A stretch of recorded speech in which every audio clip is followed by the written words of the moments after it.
Hey, what's up, guys? Dylan Johnson from Soccer Mag here, and welcome back to another episode of Mixing with the DJs. I'm joined by my fellow DJ Dylan Jack, and today we'll be doing a review of Game Week 6. Personally, one of my favorite game weeks of the season so far. I don't really need to get into it too deeply. Dill will take over soon enough. But yeah, I think we start things off with a banger. Newcastle versus Man City. Great way to start that makes the league more interesting. Yeah. What were your thoughts on that game? Yeah, good on Newcastle. Thought it was a really mature performance against a very good City side. I mean, after going 1-0 down, the way they fought their way back into that game, you know, they showed a lot of good temperament in that match. And again, City, you know, their record, we spoke about. Rodri. Their record without Rodri is abysmal. He is the player that sort of cements that midfield and ties everything together. He's almost like the Michael Carrick under Sir Alex Ferguson. You know, he's still somewhat an undervalued player in some circles, you know, which is weird considering how much he's achieved. But yeah, I mean, without him, you know, they lack a bit of, you know, cohesiveness in that midfield, and it definitely And they also just Newcastle looked like they could have scored more goals. Yes, They looked vulnerable. Yeah. Almost every time they were on the attack, Man City Exactly. looked vulnerable. Yeah. It's tough. It's now City are under pressure. You know, let's see what the City side. Pep has confirmed that Rodri's out for the season, ACL. So this is a real proper test for City's depth. They get hailed and spoken about for the depth and how much they sort of how well they do in the transfer window and the players that they manage to get, and not on extremely high transfer fees. So let's see what they can do. Yeah, and I think they're probably, until January, they're going to go for Gundogan, Kovacic, that kind of thing. But in January, I think 100% they buy a Rodri replacement. I think so. I don't think they're the type of team to, even if they're doing well enough, this is a serious problem now, and there's no guarantee that Rodri will be the same player when he comes back. Exactly. And I think Gundogan, I don't think he played that well on Saturday at all. I think watching him play, it was just, he didn't look like the same player. His passes were so heavy. His touches were bad. He was holding the ball onto the ball for too long. Yeah. I think that's a warning sign that you can't really rely on him to make it the difference in the middle. Yeah, on the other side to that is that City are under pressure to make it look like they're adhering to sort of financial fair play, because they've got the whole hearing. It's now underway, and they've got to sort of look like they're trying to stay within the rules at least. So maybe they can't go out and spend 50 to 100 million on a star quality maybe midfield. One last one just before they go down. Just before they go down to the third division. Next game, also another exciting one. I think also potentially huge in the title race. Yes. Arsenal coming back, or not coming back, but late finish against Leicester. Yeah. I thought that was a great game. I think Leicester actually, we backed that Arsenal would win, but I don't think we expected 2-2 for so long. No. And it did look like at a point that Arsenal would be dropping points in a weekend when they could really capitalize. Yes. And I think, Arsenal stuck it in. Yes. They got the 3 points. They move on to next week and see what happens. Yeah, and that's just this mentality of this Arsenal side. As much as I don't like seeing it, it's just impressive that the way they sort of grit out these results and fight for these results. I mean, that was a proper captain's performance, or a proper performance from Bukayo Saka. I thought that was just, he's always been the guy that's been there and managed to put in the cross or get the assist or get the goal when Arsenal needed most. Or just make something happen. Drag a player out of position. You know, he's always been that magic maker for Arsenal, and he's doing it, and he did it again against Leicester. When they needed him most, he really put up his hand, and such a good player. And Trossard as well. Trossard, Even though the second one was an own goal, still steps up when they need him. Yeah. Brentford versus West Ham. West Ham got I think it's their first point in a while. Yes. Again, Brentford letting go of an early lead. Yeah. But I mean, if games were 2 minutes long, then Brentford would probably be top of the table. The best team ever. They would be. Again, ridiculous. Third game in a row where they score inside like the opening minute, and then, but I think out of all these games that they've done it, they've got a point out of it, which, But I mean, I think it's also City was City the first as one, well. and then Yeah, I think fair it was enough. Spurs, so two difficult ones, but West Ham again also still not looking amazing. No. Yeah, move on to probably, I would say, the most exciting game of the weekend. Chelsea versus Brighton. Yes. That one. Cole Palmer, insane. Yeah, he's on another planet at the moment. Mm. Jeepers, that free kick that he scored Yeah. was just outstanding. He could have had more. Yeah, Like he he definitely could have had more. That was just the first half for him. 4 goals in a half. Absolutely outstanding player. I mean, this is a guy I really wish was at United. Apparently, he is apparently a United fan, but just such a good player. Absolutely, the sort of time that he seems to have on the ball, and for a guy who has such long legs, the way he can just carve defenses apart, and the sort of smoothness of his movement when dribbling the ball it's something to watch. And I think also like his game looks so complete. He can get in behind, he can finish, can score free kicks, but also penalties. Incredible vision, great passing. Yeah. I think it's clearly he's key to Chelsea's resurgence. Yeah. But I think he's going to be an exciting player to watch this season. He's already, I mean, when he signed for Chelsea last year, everyone was like 40-something million. Is it really worth it?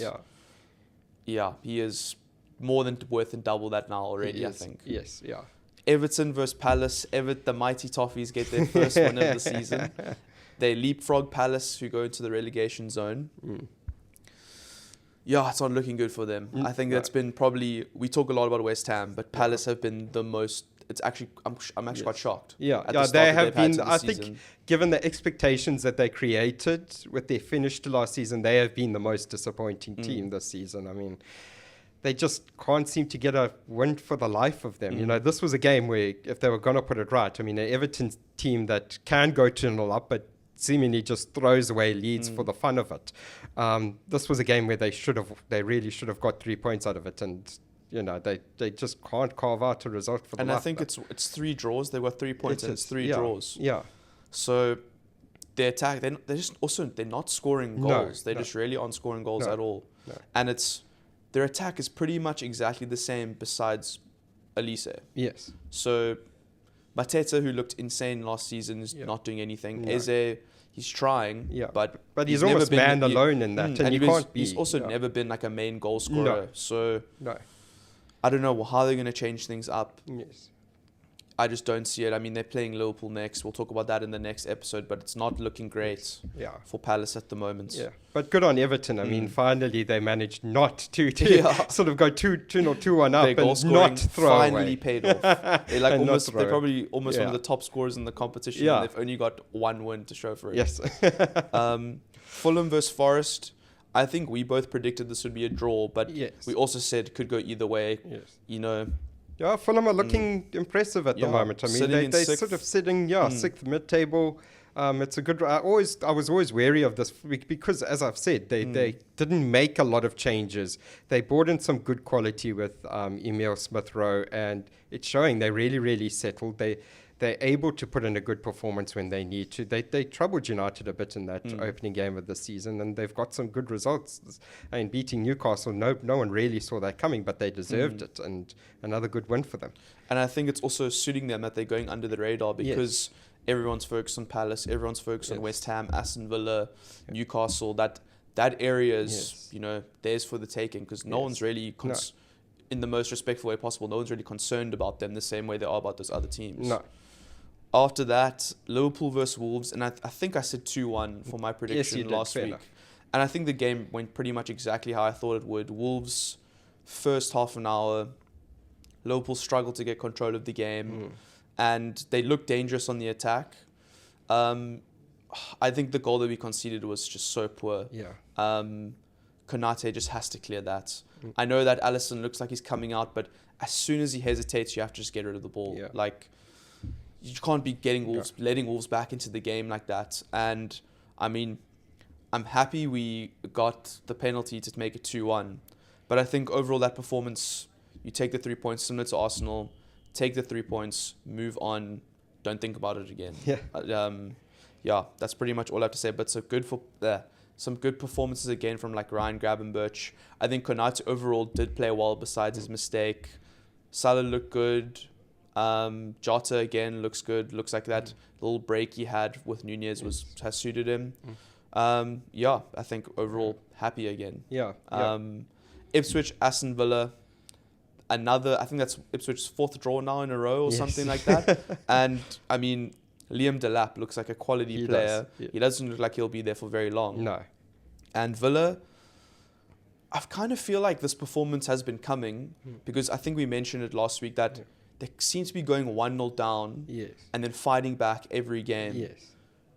And it isn't very sustainable. And No, I it's think not. also like they've been getting good results and coming back from 1-0 down to win 3-1, but it doesn't seem like everything's going smoothly. No. I don't know if you have the same opinion. I feel very much the same. I mean, you look at some of the games this season, they've had to call on the likes of John Durant to come and save them with like wonder goals and getting those gritting out 2-1s or 3-1s or 3-2s. And as you say, it's not sustainable unless you buy a Leverkusen. Yeah, exactly. Yeah, but it's not very, it's not sustainable. You can't keep doing this if you're Aston Villa. You need to find a way to not go 1-0 down, and especially, I mean, this is a huge point for Ipswich. This is massive. In terms of the that relegation race is really battle is really heating up because Everton have now got 3 points. Ipswich taken a point off of Villa, which no one really would have backed them. I mean, even Brighton as well. Yeah. I think that's Brighton. Was it Leicester and Yes. Aston Villa in a row, and there was one more before that. Yeah. But yeah, they just look like they're fighting for every point. Yes. And they just keep racking them up slowly. Yeah. I mean, 4 from 6 is probably doesn't sound great. No. But when you consider who they've played, Man Exactly. City, Liverpool, Villa, and Brighton, and they've got 4 draws out of that. Yes. That's very impressive. That's going to tell at the end of the season. I mean, Everton, the likes of Everton, aren't going to necessarily beat these teams or get points off of these teams. So that eventually, while it doesn't look like it's counting now, will at the end of the season, I think. Now, the main event. Can we skip this? Manchester United versus Tottenham Hotspur at Old Trafford. This is what my we've been word. waiting for.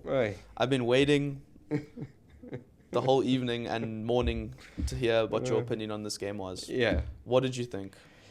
Yeah, obviously not the best performance from United. That's putting it lightly. No, it was a complete disaster, an absolute disaster. I said before the game, this is a game that Manchester United needed to win. They found themselves in a good run of form with some good performances, and they were good performances. We can't look back on those and say, no, they were bad performances because of this result. Southampton performance was a good performance after those shaky first 30 minutes or so. Crystal Palace should have won. That was a good performance. All that was missing was a goal or two, which United definitely deserved. That should have been a 2-0 win or 2-1 win for United. Even though it was Barnsley in the League Cup, 7-0 win. So there were good performances, but this was the worst performance, the worst result and one of the worst performances that Eric Ten Hag could have wanted, or not wanted. Let me say that. It was a complete unmitigated from the first minute. I mean, United did not look prepared for this game. They didn't look like they had a game plan. They didn't look like they had fight. And the thing that worries me the most is that you know what Spurs are going to do. Yeah, I think they're probably one of the easiest teams to plan for because exactly. We know how stubborn they are with the Yes. style of play. They'll be 3-0 down and do the exact same thing every time. Yes. That's like also one of the biggest shocks. It almost looked like United didn't know how Spurs were going to play before the game. Exactly. They looked like they didn't. Again, we've spoken about it before, but again, there was so much space between midfielders and attackers and midfielders themselves. There was so much space in between. Eric Ten Hag played 2 defensive midfielders in this game. Manuel Ugarte getting his first Premier League start. And again, it just looked like there was so much space for Spurs to run into. You look at the way... I mean, the first goal. Yeah, that first he goal had I like was about to 70 meters discuss. open in front of him. And it's not No Rashford. one was putting pressure on. I've seen people give Rashford a bit of flack for that, but Rashford was doing what any attacker should do. He took the ball. It was a bit of a heavy touch, but that's instinctive. That's what I want to see from Rashford, getting the ball, trying to drive forward with it. What the problem is that Van der Ven, who is quite quick, I mean, I'd give him his credit. But he is a centre-back. But he is a centre-back, picks up the ball in his own half and just drives forward with it, and there's not a single United player trying to get near him or keeping up with him. Ugarte, who's been brought in to try and stop this, doesn't even hardly makes a challenge on him. Even if you have to stop him outside the box and take a yellow, do that. Take the yellow card.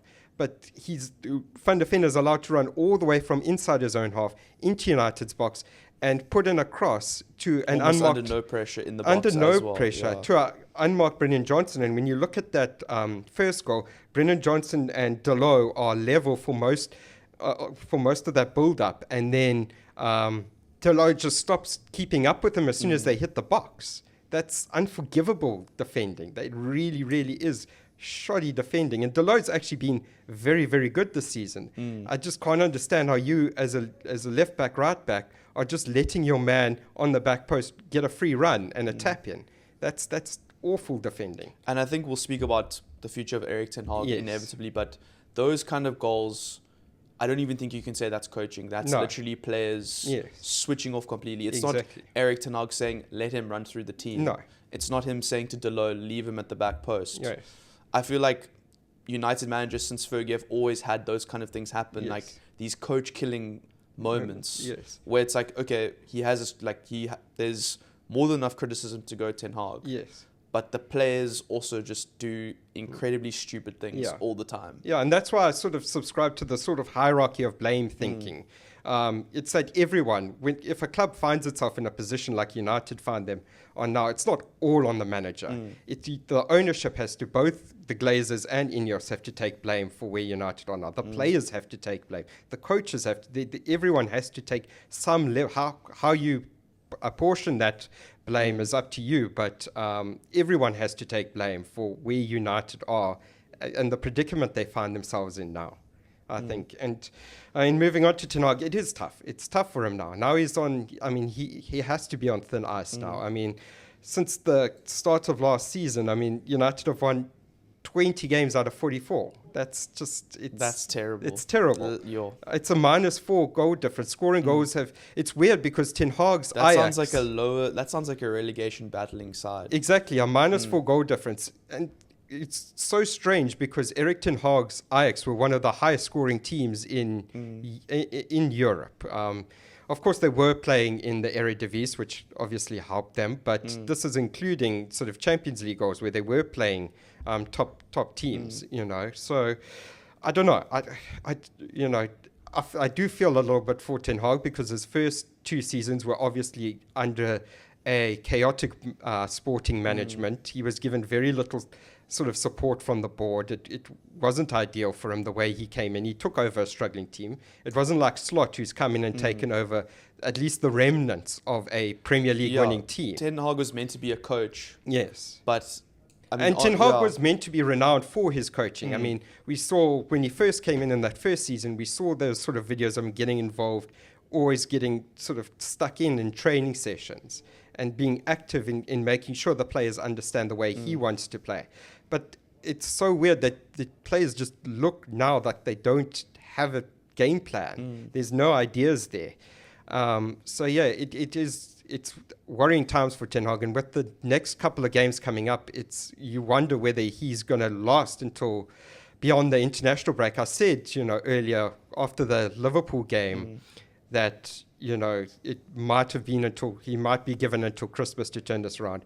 But I wonder, I don't think he has that. I really, and this is the worrying thing, is the performances. You can accept a result or two going against you, but back-to-back home 3-0 defeats against teams that you expected to be in and around with come the end of the season, it's unforgivable. And ultimately, while not everything is your fault as a manager, it is your responsibility. That's the key thing. And top level sport is a results business. And if the results are going against Erik ten Hag, well, I'm sorry, it's gonna eventually cost him his job.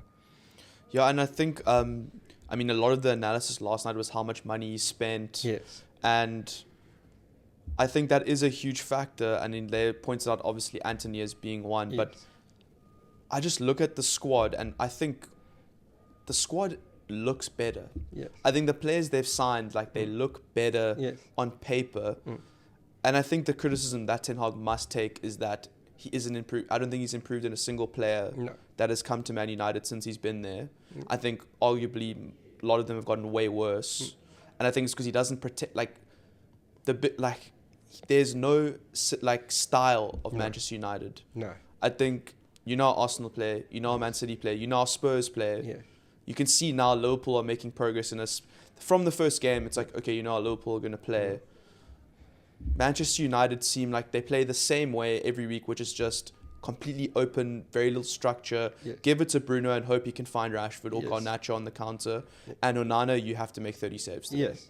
And I feel for Onana. He's also got a bit of flack. But I mean, this was a game where Spurs has an XG of 5.33. And, you know, he only conceded 3. He So saved he's done United. well, yeah. He saved United from sort of a 5 or a 6-0. Remember that, I think, in Liverpool's 7-0 win, I think Liverpool's XG when David De Gea was in goal was 3 or something like that. Liverpool Yes. scored, I think that's 8 shots on 8 target shots and on they scored target. 7 goals. Yeah. Exactly. So Onana is actually saving United a little bit, even though he has caught flack. But, I mean, I digress. It's just... Ultimately, I think, yeah, as you say, not many players, if any, have improved under Ten Hag. He approved a signing like Anthony, and we've discussed this a little bit before. The United board or the United Transfer Committee rated Anthony at 20 million, and he approved an 80 million pound signing, which has ultimately hampered his ability to add to his squad even more this season because United are under financial fair play pressure because of that kind of a signing, because of an Anthony kind of signing. So he is rightfully under a lot of pressure. And if United don't get good results against Porto and Aston Villa this week, then he's gone. He's gone, yeah. I think he's already on thin ice. I think, you know, Ineos have to show that they can be proactive. I don't mind that. And the important fact to state here is that they didn't give Ten Hag a new contract. They activated a 1-year extension in his contract that already existed. And that's because realistically there were no options to replace and that's him. because there might not have been at the time the options there. As to what happens if Ten Hag does get sacked, I don't know. You're probably looking at a Ruud van Nistelrooy taking over until the end of the season. I find it strange that a guy who was already managing in the Eredivisie was so happy to come in as an assistant coach to a manager that was really, really struggling. You know, He was almost there looking and like knowing it's a matter Ruud, of he time. is an ambitious guy. You know, Ruud isn't this guy who's happy-go-lucky. I'm just going to accept being here. He's not a guy who's just happy to be there. He's a guy that's always been ambitious. And I do wonder whether there's something in that, whether that was sort of a fail-safe plan in case things And I think didn't Ten Hag's improve. probably very aware of that as well. Yes. It's actually quite obvious. Yes. Like, Yeah. that's very rare that an actual person who's managing for multiple years comes and becomes assistant coach. Yeah. Especially to someone whose jobs for the past 18 months, Yeah. people have thought Ten Hag's on the chop. Yes. So, Yeah. and yeah, I think even if he wins both these games, it takes one. I think the next bad loss, whether it's now or it's in 2, 3, 4, 5, 6 games time, Yes. I think it's almost over for him already. Yes, and I mean, Louis van Gaal found that out. Oli found that out. Jose Mourinho found that out. I mean, Louis van Gaal won the FA Cup. I mean, this is the weird thing, is that Erik ten Hag always uses his cup runs as a sort of a deep defense. He's like, oh, I've won 2 trophies in 2 seasons. But Jose Mourinho won a Europa League. Louis van Gaal won the FA Cup, and sort of the next day he found out that he was sacked, you know. So that shouldn't save him. It was wonderful. He's given us good memories with those cup runs. It was awesome to beat Liverpool in that chaotic match. Brilliant that it was a very good performance in that final against City, but that shouldn't save him. Yeah. Okay. No, but I guess always managed on your league performance. Yes. If you're ending 7th, 8th and winning a cup, Yes. without being disrespectful, that's like more of a mid-table Yes. club's mentality. Yes. And I mean, I did read in the build-up to this game that Omar Barada, the CEO that Ineos appointed as part of this new sporting structure at Manchester United, has sort of this win the league by 2028 plan. That's what he wants, you know. I don't see Erik ten Hag being the guy No to ways. even lay the foundations for that, because that's not even what he's doing at the moment. He's not even laying a sort of a defensive type of foundation that another not manager scoring could enough come goals, conceding too many goals, Yes. not controlling games. in. No, There isn't really a saving grace No. at all. no. And I think by 2028, Chelsea are looking like they're on the up. Yes. Liverpool look like they've handled the transition well enough to be Yes. in that conversation. Yes. Man City, if they're in the Premier League, are still going to be Man City. Even if Pep's not there, they're going to get the next best person available. Arteta's probably still going to be at Arsenal. That's, I think, I think in the current state, the trajectory is this. It's not even stabilized. Exactly. So I don't see Erik ten Hag, I think first manager of the season sacked. I think that's 100%. definitely the case. I think, unfortunately, I never like to just put it on the manager, because it's often not just the manager, and that's a lazy way of analyzing games and analyzing defeats. There's always a wider way to look at games and defeats, but this time, there's nowhere else to look. Yeah. Even in the bigger picture, there isn't really anywhere else to look. Erik ten Hag has not progressed Manchester United in any constructive way possible. And I think ultimately, after the international break, after this sort of run of fixtures, I think he won't be back at in Manchester. Well, thanks for joining me, Dill. After that rant is all done and off my shoulders. Well, thanks for joining me, Dill. That was a great therapeutic session for you. Don't forget to like, comment, and subscribe, guys. Let us know as usual.